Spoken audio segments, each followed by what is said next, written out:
فارغ ہو کے سیدھے صدوم کی بستی پہنچے، شرق اردن کے کنارے میں بحر مردار کے ساحل پہ یہ بستی آباد تھی، جو کوئی 4-5 لاکھ نفوس پر مشتمل تھی، اور یہ 3-4 بستیوں میں بٹی ہوئی بستی تھی۔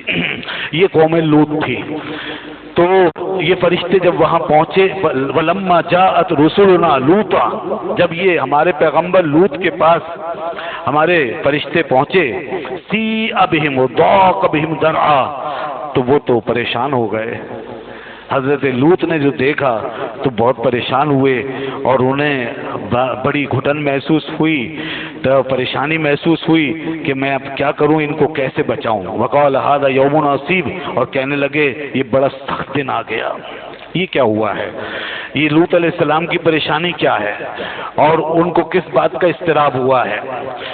اضطراب ان کو یہ ہوا ہے کہ فرشتے بڑی ہی خوبصورت شکلوں میں وہاں پہنچے ہیں، نوجوان خوبرو نوجوانوں کی صورت میں وہاں پہنچے ہیں، انسانی شکل میں، اور قوم کا یہ حال ہے کہ وہ جب بھی ایسے کسی لوگوں کو دیکھتی ہے تو وہ بھیڑیوں کی طرح ٹوٹ پڑتی تھی۔ یہ وہ قوم تھی جو ایک بہت خطرناک قسم کی برائی میں مبتلا ہو چکی تھی، وہ برائی ان کی نفسیات میں داخل ہو چکی تھی، ان کے مزاج و معاشرے کا حصہ بن چکی تھی۔ جیسے آج یہ مغربی اقوام، یہ قومیں، یہ خبیث قومیں آج اس خباثت کو پھر زندہ کرنے میں لگی ہوئی ہیں، تو وہ اس خباثت کے اندر پوری طرح ملوث تھے اور اس کے عادی ہو چکے تھے۔ لوط علیہ السلام کی پریشانی یہ تھی کہ میں ان کو کیسے بچاؤں۔ ان کی توجہ اس طرف نہیں گئی تھی پہلے پہل کہ یہ فرشتے ہیں، انہوں نے پہلی نظر میں، ظاہری نظر میں ان کو انسان ہی کے طور پر دیکھا، اور انہوں نے مہمان ہی گمان کیا، اور وہ مہمان کی حیثیت سے گئے بھی۔ وہ اپنی زمین پہ کام کر رہے تھے، جیسے ہی یہ فرشتے پہنچے ہیں 3-4 فرشتے، وہ ان کو دیکھتے ہی گھبرائے اور ان سے کہا، اچھا اللہ تعالیٰ نے جبرائیل سے یہ فرمایا تھا، اس میں جبرائیل علیہ السلام بھی تھے، جبرائیل علیہ السلام سے فرما دیا تھا روایت کے مطابق کہ جب لوط 3 دفعہ کہہ دیں کہ میری قوم بری ہو چکی ہے، اور میرے پیغمبر شہادت دے دیں، اور 3 دفعہ اس کی شہادت دے دیں، تو پھر میرا عذاب ثابت ہو جائے گا۔ اب جیسے یہ پہنچے تو پہلی دفعہ میں ان کے زبان سے نکلا، آپ لوگ کیسے یہاں آ گئے؟ کیا آپ لوگوں کو معلوم نہیں ہے کہ میری قوم بہت بری قوم ہے؟ یہ پہلی بات تھی جو ان کے منہ سے نکلی، پیغمبر کی زبان سے یہ بات نکلی، میری قوم بہت بری قوم ہے۔ جبرائیل نے آہستہ سے اپنے ساتھیوں سے کہا، یہ پہلی شہادت ہے، اللہ کا نبی پہلی شہادت دے چکا۔ اچھا، اس کے بعد پھر اب وہ جلدی ان کو بچانے کے لیے کہ قوم کو پتہ نہ چل جائے کہ میرے یہاں مہمان آئے ہیں اور یہ نوجوان آئے ہیں، یہ قوم ورنہ پیچھے بھاگی چلی آئے گی۔ دیکھیے کیسے بھیڑیے ہو چکے تھے وہ۔ تو وَجَاءَهُ قَوْمُهُ يُهْرَعُونَ إِلَيْهِ، اللہ فرماتا ہے کہ قوم کو علم ہوا نا تو وہ بہراتے ہوئے آئے، دوڑتے ہوئے آئے، جیسے بھوکا جو ہے وہ کھانے کی طرف دوڑتا ہے اور پیاسا پانی کی طرف دوڑتا ہے، وہ آئے۔ وَمِن قَبْلُ كَانُوا يَعْمَلُونَ السَّيِّئَاتِ، اور اس سے پہلے وہ برے کام کرتے رہے تھے، یعنی یہ ان کی سرشت میں داخل ہو چکی تھی اور ان کی عادتیں بگڑ چکی تھیں، ان کی فطرتیں خراب ہو چکی تھیں، اور انسان کی فطرت میں جب گناہ رچ بس جائے تو پھر اس کی اصلاح بہت مشکل ہو جاتی ہے۔ پھر اللہ تعالیٰ فزیکلی، مینٹلی، سائیکولوجیکلی اور ہر اعتبار سے پھر اس کی پکڑ تو آتی ہے، بس وہ والی پکڑ اب نہیں آئے گی جو پہلے قوموں پہ آتے تھے، عذاب اجتماعی، وہ حضور صلی اللہ علیہ وسلم کے طفیل اب نہیں آئیں گے۔ اس کے علاوہ ہر گناہ کے کچھ نہ کچھ منفی اثرات انسان دنیا میں ضرور محسوس کرتا ہے، جو بھی کسی قسم کے گناہ میں مبتلا ہوتا ہے وہ اس کا اثر یہاں پہ ضرور پاتا ہے۔ تو آج بھی ہم دیکھتے ہیں صحتیں تباہ ہو جاتی ہیں لوگوں کی، مینٹلٹی تباہ ہو جاتی ہے، نفسیات تباہ ہو جاتی ہے۔ مثال کے طور پر سود کھانے کے حوالے سے اللہ تعالیٰ نے یہ بات بیان فرمائی ہے اور اشارہ ہے کہ سود خور کا یہ انجام ہوگا کہ جیسے وہ جن کسی کو چھو لیتا ہے تو وہ اس طرح ڈس بیلنس ہو جاتا ہے اور اپنے توازن پہ قائم نہیں رہتا، اس طرح سود خوروں کا حشر ہوگا۔ قیامت کے دن یہ انجام اپنے بالکل انتہا پہ ہوگا۔ دنیا میں ہی جو ساہوکار سود خور ہوتا ہے اس کی حالت کچھ ایسی ہوتی ہے کہ وہ مال کی فکر میں